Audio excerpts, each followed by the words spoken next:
ದೇಶಾದ್ಯಂತ 3ನೇ ಹಂತದ ಮತದಾನ ಮುಗಿದಿದ್ದು ಎಲ್ಲರ ಚಿತ್ತ ಇದೀಗ 4ನೇ ಹಂತದ ಮೇಲೆ ನೆಟ್ಟಿದೆ. ಇದರ ಮಧ್ಯೆ ಪ್ರಧಾನಿ ಮೋದಿ ಅವರು ಅಂಬಾನಿ ಅದಾನಿ ಬಗ್ಗೆ ಉಲ್ಲೇಖಿಸಿ ರಾಹುಲ್ ಗಾಂಧಿ ವಿರುದ್ಧ ಆಡಿದಂತ ಮಾತೊಂದು ಚುನಾವಣಾ ರಣಕಣದಲ್ಲಿ ಹೊಸ ಕಾಳಗಕ್ಕೆ ನಾಂದಿ ಹಾಡಿದೆ.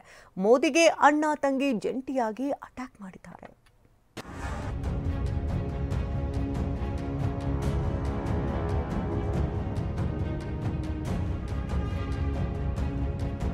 ಲೋಕ ಸಮರದಲ್ಲಿ ಅಂಬಾನಿ ಅದಾನಿ ಹೆಸರು ಪ್ರಸ್ತಾಪಿಸಿದ ಪ್ರಧಾನಿ. ಅಂಬಾನಿ ಅದಾನಿ ಬಗ್ಗೆ ಮಾತನಾಡ್ತಿಲ್ಲ, ಡೀಲ್ ಮಾಡ್ಕೊಂಡ್ರ? ರಾಹುಲ್ ಗಾಂಧಿ ಕೆಣಕಿದ ಪ್ರಧಾನಿ, ಮೋದಿಗೆ ಕಾಂಗ್ರೆಸ್ ತಿರುಗೇಟು. ಮುಖೇಶ್ ಅಂಬಾನಿ, ಗೌತಮ್ ಅದಾನಿ ಇಬ್ಬರು ದೇಶದ ಶ್ರೀಮಂತರು. ಇವರ ಹೆಸರನ್ನ ಅಸ್ತ್ರ ಮಾಡಿಕೊಂಡು ಪ್ರಧಾನಿ ಮೋದಿ ವಿರುದ್ಧ ಕಾಂಗ್ರೆಸ್ ನಾಯಕ ರಾಹುಲ್ ಗಾಂಧಿ ಸಮರ ಸಾರಿದ್ರು.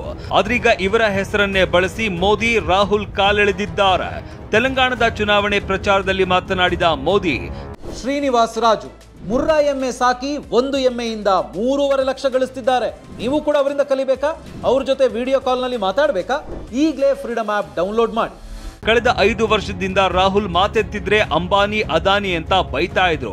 ಚುನಾವಣೆ ಘೋಷಣೆ ಆದ್ಮೇಲೆ ಬೈಯೋದನ್ನೇ ಬಿಟ್ಟಿದ್ದಾರೆ. ಅವರ ಜೊತೆ ಒಪ್ಪಂದ ಮಾಡ್ಕೊಂಡ್ರ ಅಂತ ಪ್ರಶ್ನಿಸಿದ್ದಾರೆ. लेकिन जब से चुनाव घोषित हुआ है, इन्होंने अंबानी अडानी को गाली देना बंद कर दिया. मैं आज तेलंगाना की धरती से पूछना चाहता हूं, जरा ये साझा घोषित करें कि चुनाव में ये अंबानी अडानी से कितना माल उठाया है, काले धन के कितने बोरे भर करके रुपये मारे हैं, क्या टेम्पो भर करके नोटे कांग्रेस के लिए पहुंची है? क्या सौदा हुआ है? ಪ್ರಧಾನಿ ಮೋದಿ ಹೇಳಿಕೆಗೆ ಅಣ್ಣ ತಂಗಿ ಕೌಂಟರ್ ಅಟ್ಯಾಕ್. ಭಯ ಆಗ್ತಾ ಇರೋದಕ್ಕೆ ಸ್ಪಷ್ಟನೆ ನೀಡುತ್ತಿದ್ದಾರೆ ಅಂತ ತಿರುಗೇಟು. ಪ್ರಧಾನಿ ಮೋದಿ ಹೇಳಿಕೆಗೆ ಪ್ರಿಯಾಂಕಾ ಗಾಂಧಿ ತಿರುಗೇಟು ಕೊಟ್ಟಿದ್ದಾರೆ. ದೇಶದ ಪೂರ್ತಿ ಸಂಪತ್ತನ್ನ ಈ ಉದ್ಯಮಿಗಳಿಗೆ ನೀಡಿದ್ದಾರೆ. ದೇಶ ಅರ್ಥ ಮಾಡಿಕೊಳ್ತಾ ಇದೆ, ಅದಕ್ಕೆ ಭಯ ಬಿದ್ದಿದ್ದಾರೆ ಅಂತ ಕಿಡಿಕಾರಿದ್ದಾರೆ. देश की पूरी संपत्ति पकड़ा दी है इन खरबपतियों को. देश देख रहा है, देश समझ रहा है. एक दिन तो आएगा ना जब जनता समझेगी कि ये तो सिर्फ छवि थी, असलियत क्या है. अब वो दिन आ रहा है.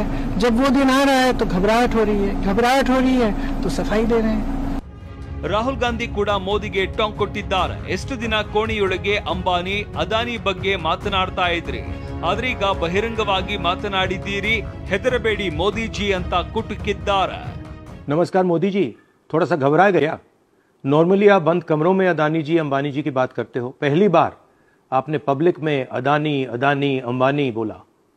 और आपको यह भी मालूम कि ये टेम्पो में पैसा देते हैं? क्या ये आपका पर्सनल एक्सपीरियंस है क्या?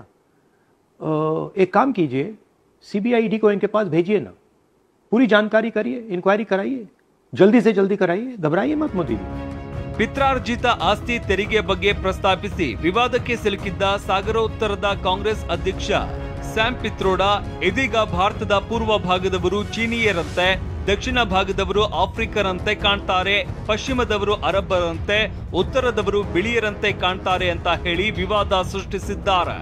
ಈ ಹೇಳಿಕೆಯನ್ನೇ ಅಸ್ತ್ರ ಮಾಡಿಕೊಂಡ ಮೋದಿ ಕಾಂಗ್ರೆಸ್ ವಿರುದ್ಧ ವಾಗ್ದಾಳಿ ನಡೆಸಿದ್ದಾರೆ. ಈ ಡ್ಯಾಮೇಜ್ ಕಂಟ್ರೋಲ್ಗೆ ಕಾಂಗ್ರೆಸ್ ಮುಂದಾಗಿದ್ದು, ಸಾಗರೋತ್ತರ ಕಾಂಗ್ರೆಸ್ ಅಧ್ಯಕ್ಷ ಸ್ಥಾನಕ್ಕೆ ಸ್ಯಾಮ್ ಪಿತ್ರೋಡಾ ಸ್ವಇಚ್ಛೆಯಿಂದ ರಾಜೀನಾಮೆ ನೀಡೋದಕ್ಕೆ ನಿರ್ಧರಿಸಿದ್ದಾರೆ ಅಂತ ರಾಜ್ಯಸಭೆಯ ಸದಸ್ಯ ಜಯರಾಮ್ ರಮೇಶ್ ಮಾಹಿತಿ ನೀಡಿದ್ದಾರೆ.